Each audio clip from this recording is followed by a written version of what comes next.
main part of the team's project has been recreating the 11 pick-and-place programs made with the UR5 Cobot in the Robodk simulation software.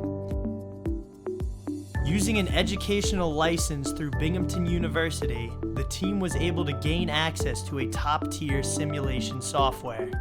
Each simulated program began with importing the UR5 Cobot, Robodk gripper, and welding table objects from Robodk's online library.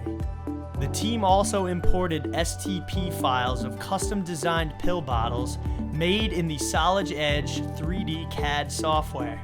The pill bottles were designed to match the exact dimensions of the pill bottles used in the lab.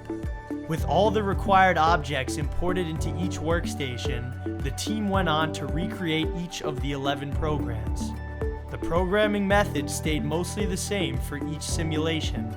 Reference frames were created to represent pick-and-place locations of the pill bottles. The locations of each reference frames were set to match the locations of the pick-and-place locations of the physical programs.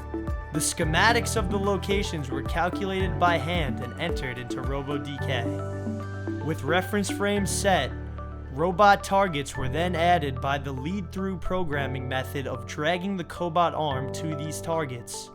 Once the targets were saved in each reference frame, program scripts were created that actually executed the pick-and-place procedures through joint movements, linear movements, and simulated event instructions.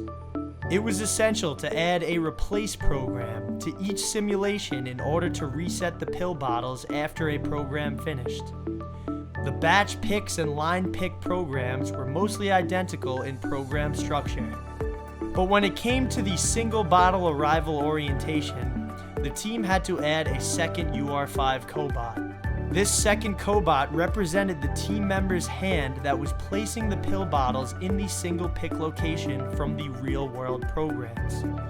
This is why the single pick programs include a move hand program to simulate the team member moving their hand out of the way of the Cobot. With all required programs made, a main program could then be created for each simulation. The main program calls each program created in the correct order to simulate a full cycle for each of the pick-and-place simulations. Here are each of the 11 pick-and-place programs created in the Robodk simulation software.